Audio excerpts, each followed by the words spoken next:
Hello guys, आज हम पढ़ेंगे इंडियन पॉलिटी के अकॉर्डिंग भाग 2 के बारे में। भाग 2 में क्या है कि अनुच्छेद 5 से अनुच्छेद 11 तक वर्णन है। अनुच्छेद 5 से 11 तक। अब भाग 2 क्या है? नागरिकता। इसमें अनुच्छेद 5 से अनुच्छेद 11 तक वर्णन है। हम इसके बारे में पढ़ेंगे।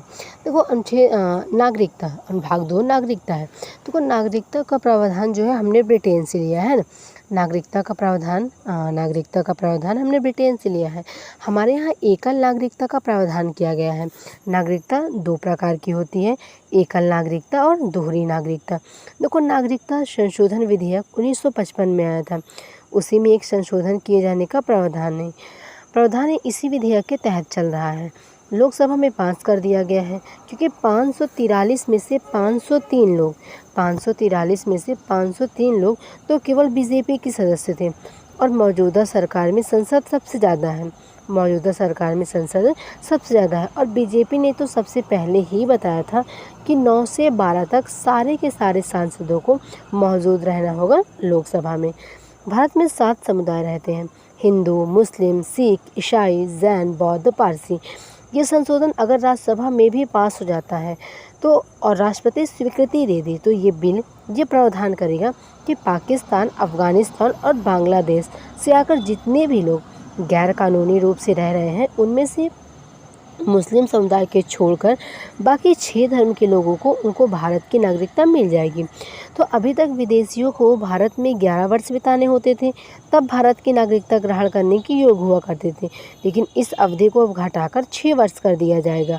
लेकिन विपक्ष ने इसका विरोध किया है, क्योंकि यहाँ पर केवल और केवल मुस्लिम को अलग कर दिया गया है। अमित शाह का ये कहना है कि अगर कांग्रेस ने आज़ादी के वक्त पर ही धर्म के आधार पर देश का विभाजन ना किया होता तो हमें ना इस विधेयक को ना लाना पड़ता। अब देखो, नागरिकता में अनुच्छेद 5 से भाग 2 में हम अनुच्छेद 5 से अनुच्छेद 11 तक पढ़ते हैं। तो अनुच्छेद 5 आर्टिकल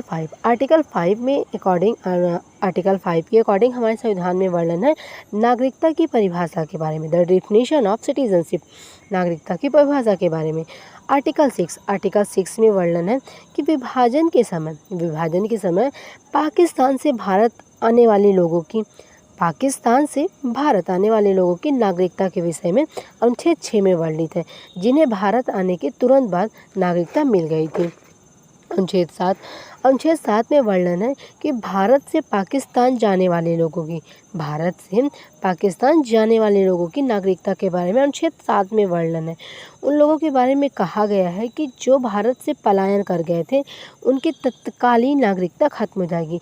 पाकिस्तान जाने वाले लोगों की, मतलब भारत से पाकिस्तान जितने भी लोग चले गए थे, उनकी नागरिकता तत्कालीन ख़त्म भी कर दी गई थी। और अनुच्छेद 7 में यही वर्णन है कि भारत से पाकिस्तान जाने वाले लोगों की नागरिकता के बारे में। अब अनुच्छेद 8 में क्या वर्णन है? अनुच्छेद 8 में भारतीय मूल के लोगों के लिए प्रावधान है। अनुच्छेद 8 में हमारे संविधान के समय में अनुच्छेद 8 के अकॉर्डिंग भारतीय मूल के लोगों के लिए प्रावधान है कि भारत का नागरिक होगा। अगर भारत का नागरिक होगा लेकिन निवास दूसरे देश में करेगा तो उसे प्रवासी भारतीय कहा गया। इसमें भारतीय मूल के व्यक्ति के बारे में प्रावधान है। सुनीता विलियम्स भारत मूल की थी। जैसे कि यदि आपका जन्म किसी बाहरी देश में हुआ है लेकिन उनके पूर्वज भारत के रहे हो तो वो भारत का मूल का व्यक्ति हो सकता है। तो देखो, सुनीता विलियम्स भारत मूल की थी, मतलब अगर ऐसे कि किसी व्यक्ति का जन्म किसी बाहरी देश में हुआ लेकिन उनके पूर्वज भारत के रहे हो तो वो भारत मूल का व्यक्ति माना जाएगा।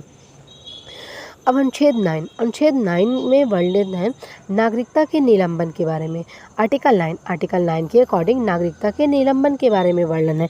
अगर भारत का व्यक्ति किसी दूसरे देश की नागरिकता हासिल कर लेता है, तो भारत की नागरिकता खत्म हो जाती है। अनुच्छेद 10 के अकॉर्डिंग नागरिकता के अधिकार के बारे में वर्णन है। हमारे संविधान में आर्टिकल 9 में नागरिकता के अधिकार के बारे में बताया गया है। अनुच्छेद 11 में वर्णन है संसद को अधिकार है कि वह नागरिकता के कानूनों में संशोधन कर सकती है। देखो, अनुच्छेद 11 के तहत संसद को अधिकार है कि वह नागरिकता वह नागरिकता के कानूनों में संशोधन कर सकती है।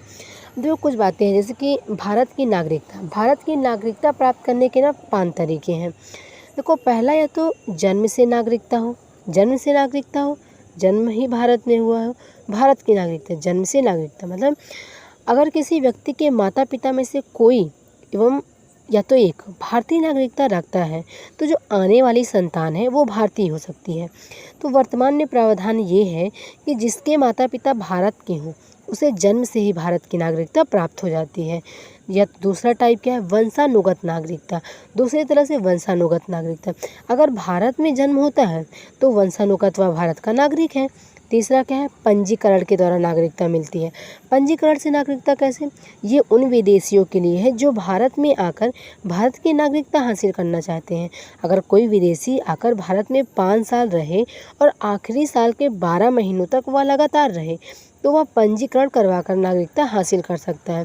जैसे आदनन सामी जो है वो आदनन सामी ने पंजीकरण कराकर नागरिकता हासिल किया है। इनसे ये शर्त थी कि आगे आप पाकिस्तान की नागरिकता हासिल नहीं कर सकते। चौथे प्रकार क्या है, प्राकृतिक नागरिकता या देशीयकरण नागरिकता। प्राकृतिक नागरिकता या देशीयकरण नागरिकता कैसे, कि जो व्यक्ति 11 साल से भारत में रह रहा हो उसे और 12 महीने लगातार रहे हो तो उसे प्राकृतिक रूप से ना नागरिकता हासिल कर सकता है वो। इसमें एक संशोधन चल रहा है कि 11 वर्ष की अवधि को घटाकर 6 वर्ष कर दिया जाएगा। विलय से नागरिकता कैसे, अगर किसी भी क्षेत्र या बाहरी राज्य का या बाहरी राज्य का भारत में विलय होता है, भारत में मिल गया वो, तो वह विलय से ही भारत के नागरिक बन जाएंगे। जैसे जब सिक्किम का भारत में विलय हुआ था तो वहाँ के लोग ना तत्काल प्रभावित से भारतीय नागरिकता उनको मिल गई थी, तो वो तत्काल से वो भारत के नागरिक हो गए थे। ठीक, 5 तरीके हो गए नागरिकता के। नागरिकता पंजीकरण के, अब देखो नागरिकता के कुछ निलंबन के भी तरीके हैं। जैसे नागरिकता निलंबन के तरीके हैं, या तो हम पहला या तो स्वतः ही त्याग दें, हम भारत की नागरिकता को स्वतः ही त्याग दें, खुद से त्याग दें, या तो सरकार द्वारा निलंबन मतलब सरकार द्वारा नागरिकता को निलंबित कर दी जाए कि अगर आप किसी और देश की नागरिकता हासिल कर लेते हैं और भारत की नागरिकता का त्याग नहीं करते तो सरकार ने आपको स्वतः निलंबित कर देगी भारत की नागरिकता से। या तो गैर कानूनी नागरिकता का निलंबन, मतलब गैर कानूनी नागरिकता का निलंबन कैसे होगा, कि वो व्यक्ति जो भारत की नागरिकता को गैर कानूनी रूप से हासिल करता है तो उस व्यक्ति को ना नागरिकता से वंचित कर दिया जाएगा। अगर कोई व्यक्ति मानसिक रूप से पागल हो तब निलंबित कर दिया जाएगा। अगर कोई व्यक्ति दिवालिया हो जाता है या तो फिर देशद्रोही व्यक्ति की भी नागरिकता खत्म कर दी जाती है, निलंबित कर दी जाती है। देखो जो विजय माल्या जब राज्यसभा के सदस्य थे तो वह दिवालिया हो गए थे तो उनकी नागरिकता खत्म कर दी गई थी, जिससे उनका सदस्य पद भी खत्म हो गया था।